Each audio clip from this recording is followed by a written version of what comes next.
저는 그 전병근 목사님 후임으로 왔습니다. 저는 이제 한 2년 조금 더 된 것 같습니다. 그래서 이제 교회를 막 익혀가고 있는 중인데요. 앞으로도 많이 기도해 주시고 또 조언해 주시면 잘 듣도록 그렇게 하겠습니다. 제가 한 3, 4년 전에 스위스 개혁교회하고 저희 교단하고 그다음 예장 통합하고 함께하는 그 교환 프로그램이 있었습니다. 그래서 그 스위스 개혁교회를 방문할 교회가 있었습니다. 그때 이제 뭐 목회자도 포함이 되고 양 교단의 목회자도 포함이 되고 여신도도 포함이 되고 또 청년도 포함되고 그렇게 해서 일행이 구성이 돼서 갔는데요. 그때 스위스 개혁교회의 여러 이제 그 유적지 또 교회 또 교단 본부 또 뭐 신학생들 그런 분들하고 만나서 대화를 하는 중에 제가 특별한 모임 하나에 참여하게 됐습니다. 그 모임은 뭐냐면 신학생들의 어떤 그 신학교 모임이었던 것 같은데 그때 그 사람들이 논의하는 주제가 뭐였냐면 종교개혁 500주년을 어떻게 준비할 거냐 그런 모임이었습니다. 이제 칼빈이 이제 스위스에서 활동을 했으니까 어떤 종교개혁의 영향이 굉장히 강하고 유산이 많았던 것 같아요. 근데 그때가 벌써 종교개혁 500주년을 한 12년 정도 제 기억에는 한 12년 정도 앞둔 그런 때였는데 10년 이상을 앞두고 벌써 종교개혁 500주년을 어떻게 준비할 거냐 그리고 앞으로 교회가 어떻게 될 거냐 하는 그런 논의를 하는 걸 보고 저 나름대로는 상당히 충격을 받았습니다. 그러면서 그때 제가 가진 질문이 하나가 있었는데 뭐냐면 우리 한국교회가 120여 년 남짓 그 당시 됐었는데 이 사람들은 이제 500년이 된 거 아닙니까? 그 개신교로 된 지 500년, 10여 년 앞두고 이제 그런 모임을 하는 걸 보면서 앞으로 우리 한국교회가 한 5, 60년 뒤에 어떤 모습일 거냐 하는 그런 생각을 해봤습니다. 우리 한국교회가 500년이 됐을 때는 우리는 어떤 모습일까?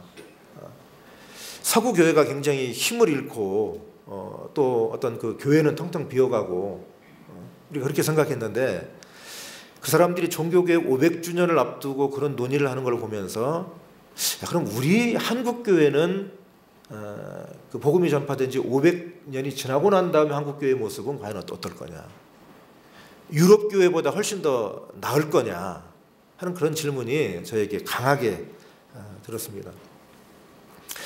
잘 아시는 것처럼 작년이 이제 종교개혁 500주년이었는데요. 그래서 굉장히 많은 어떤 종교개혁에 대한 논의, 토론, 또 연구 그런 대화 모임이 많이 있었던 것 같습니다. 풍성했고 우리가 거기서 많은 영감을 얻고 한국교회가 어떻게 가야 할지에 대해서 같이 고민할 수가 있었습니다. 근데 이제 500주년이 지나면서 이제 그게 많이 사그라들었고 근데 이제 정말 중요한 것은 501주년이 이제 2018년인데 그때 논의되고 연구되고 제안됐던 것들을 실천하는 것이 이제 우리의 과제라고 생각을 합니다. 현장에서 목회하는 목회자로서 그 과제를 어떻게 실행해야 될까 하는 것이 이제 저의 고민이고 우리 모두의 고민이라고 생각을 합니다. 그럼 저는 종교 개혁자들이 내걸었던 구호 가운데 이제 세 가지인데 그 중에 오직 말씀으로라고는 그 구호에서 오늘 복음주의협회가 저에게 요청한 한국 교회가 해야 할 일에 대한 대답을 좀 찾아보려고 그렇게 생각을 했습니다. 이 교회는 그 중심에 어떤 것을 두느냐에 따라서 두 가지의 방향으로 갈린다고 생각합니다. 하나는 하나님의 말씀을 그 교회의 중심에 둘 때와 또 다른 것을 중심에 둘 때인데요. 그 교회의 중심에 무엇을 두느냐에 따라서 이 교회의 갈림길이 되는데 하나의 길은 뭐냐면 제사 중심의 종교로 가는 길입니다. 제사 중심의 종교. 또 하나는 경전 중심의 공동체. 이제 경전 중심 그러면 이제 우리에게는 조금 거부감이 있으니까 그것을 말씀으로 바꾸자고 하면 말씀 중심의 공동체 혹은 말씀 중심의 교회라고 볼 수 있겠습니다. 앞서 말씀하신 우리 박론 목사님하고도 맥락이 같을 거라고 생각이 되는데 하나님의 말씀이 교회의 중심에 있지 않을 때 교회는 제사 중심의 종교화로 간다고 생각을 합니다. 그래서 이 제사 중심으로 흐르게 되면 굉장한 성전 건축 그리고 성전을 유지하기 위한 막대한 노력과 비용이 들게 되고요. 그 다음에 형식주의적인 그 예배로 흐르게 되고 그 다음에 과도하게 목회자 중심의 교회로 흐르게 된 것 같습니다. 그게 이제 종교화가 되는 거죠. 종교화가 되는 거죠. 다른 한편은 이제 하나님께서 우리에게 주시고 또 말씀이 육신이 되어서 우리 가운데 오신 그분 또 그리고 우리에게 주의 만찬을 통해서 그 말씀을 먹고 또 그 말씀을 따라 살도록 요청하시는 성령 인도하심을 따라 사는 그 실천적 공동체로 가는 길이 하나가 있다고 생각을 합니다. 근데 이 두 가지 길은 이미 성경도 우리에게 경고를 하거나 미리 보여주신 것 같아요. 그 가장 대표적인 것이 이제 성전을 지을 때의 구약 그리고 이제 예수님 시대의 그 유대교 그리고 이제 종교 개혁 이전의 카톨릭 교회의 모습에서 우리는 말씀이 사라지고 제사 중심으로 되었던 그 종교화된 그 공동체의 모습을 볼 수가 있습니다. 우리가 이제 열왕기서를 볼 때 하나님께서 솔로몬을 통해서 성전 건축을 진행을 하시게 되는데 그 성전 건축을 하고 나서 봉헌하는 그 가운데 하나님께서 그 경고의 말씀을 하시게 됩니다. 열왕기상 9장 6절로 7절 말씀인데요. 이런 말씀을 하고 계시죠. 만일 너희나 너희의 자손이 아주 돌아서서 나를 따르지 아니하며 내가 너희 앞에 둔 나의 계명과 법도를 지키지 아니하고 가서 다른 신을 섬겨 그것을 경배하면 내가 이스라엘을 내가 그들에게 준 땅에서 끊어버릴 것이고 내 이름을 위하여 내가 거룩하게 구별한 이 성전이라도 내 앞에서 던져버리리니 이스라엘은 모든 민족 가운데에서 속담거리와 이야깃거리가 될 것이다. 이 성전 건축이 얼마나 영광스러운 일입니까? 그런데 그때 엄중한 경고를 이미 하고 계신 거죠. 그 말씀은 사실 열왕기상 6장 12절과 13절에서도 이미 경고를 하셨습니다. 성전 건축의 식양을 말씀하시면서 네가 하나님 말씀을 따르지 않으면 버림을 받게 될 거다. 성전 지어놨다고 다 끝난 게 아니다. 사실은 성전 건축보다 더 중요한 것은 하나님 말씀이다라고 하는 것이 하나님께서 주신 경고의 말씀인 것 같습니다. 예수님 시대 유대교는 종교화된 그 공동체의 가장 전형적인 모델이라고 생각을 합니다. 하나님이시면서 말씀으로 우리 가운데 들어오신 하나님의 아들을 거부한 그룹이니까요. 예수님께서는 요한복음 2장 19절에서 이런 말씀을 하셨습니다. 성전을 청결하게 하시는 그 성전 정화를 하시면서 너희가 이 성전을 헐어라. 내가 사흘 동안에 일으키겠다. 물론 이 말씀은 예수 그리스도께서 3일 만에 부활하실 것을 말씀하시면서 하신 말씀이고 성전 청결 현장에서 하신 말씀인데 여러 가지 함의가 있다고 생각을 합니다. 이 성전을 헐어버려라. 그러면 내가 사흘 동안에 다시 일으키겠다. 종교개혁이 일어나기 전 이 카톨릭 교회의 상황, 사실 우리 개신교의 뿌리기도 하기 때문에 우리도 같이 책임감이 있다고 생각을 합니다. 베드로 성당의 건축 자금 마련하기 위해서 면죄부를 판매하기까지 이른 그 타락한 교회의 모습을 보여줬는데요. 맛을 잃은 소금처럼 생명력 없는 공동체가 되어서 결국 개혁의 대상이 됐고 프로테스탄트가 나오게 되는 출발점이 됐습니다. 그런 반면에 우리 이 성경에서도 그렇고 우리 그리스도교 역사 속에서 말씀을 중심으로 하게 하는 하나님의 운동이 끊임없이 일어나고 있는데 그 가장 대표적인 것이 바벨론 포로기라고 생각합니다. 그때 그들이 가서 왜 우리의 예루살렘 성벽이 무너지고 예루살렘 성전은 불타고 그리고 이 이스라엘은 망했는가? 이런 회개의 결론은 오경의 편찬과 회복입니다. 말씀의 회복. 우리가 이제는 하나님의 말씀 중심의 공동체를 세우자고 하는 것이 바벨론 포로를 사는 사람들의 회복이고 다짐이었습니다.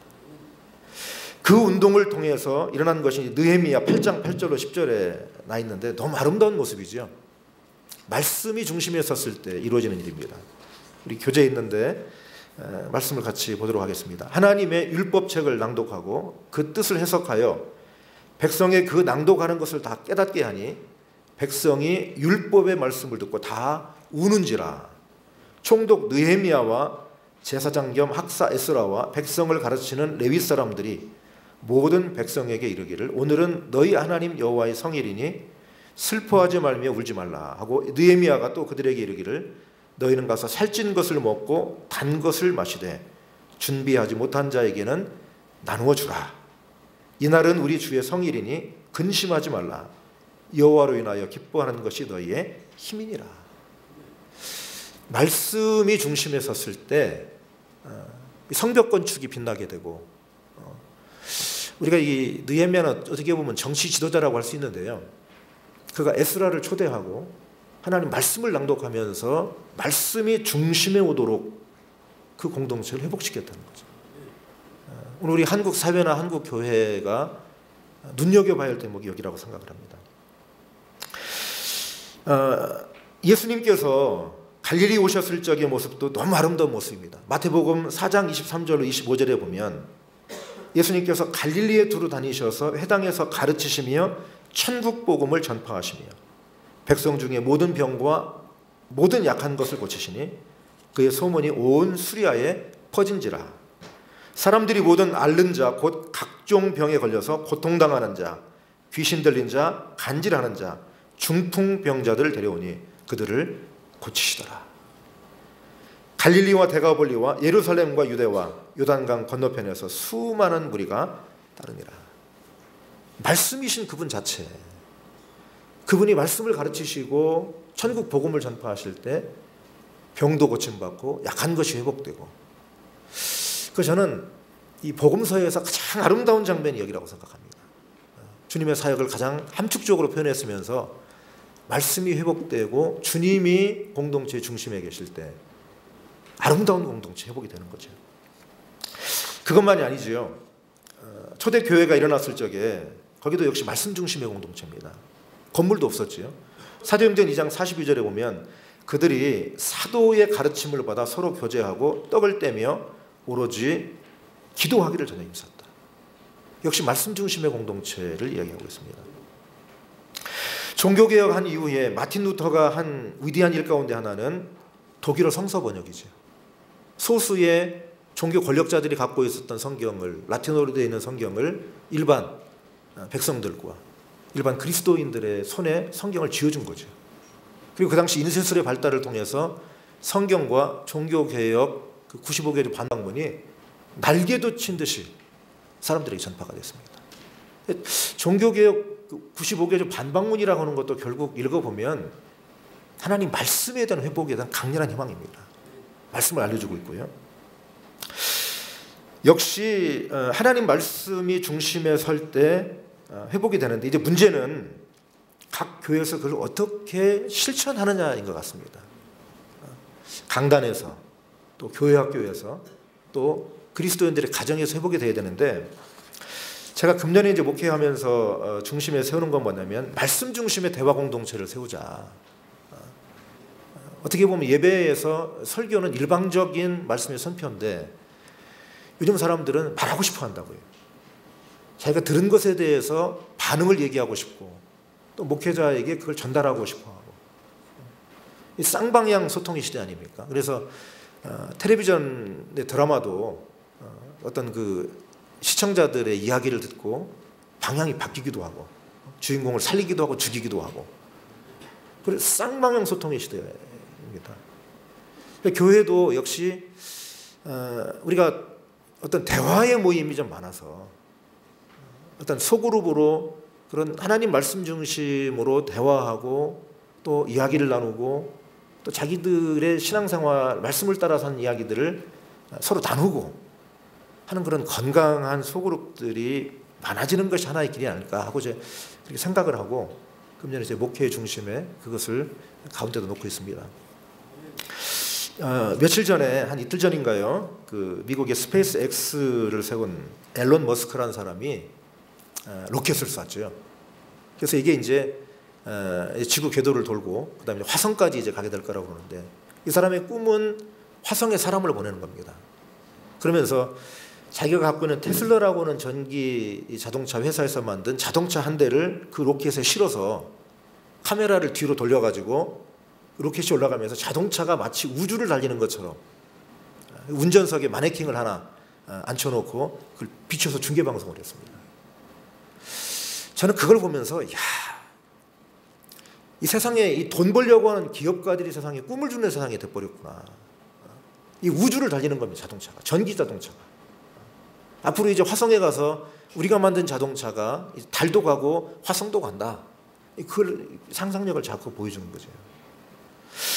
우리가 해야 할 일을 기업이 하고 있다는 생각이 들었어요.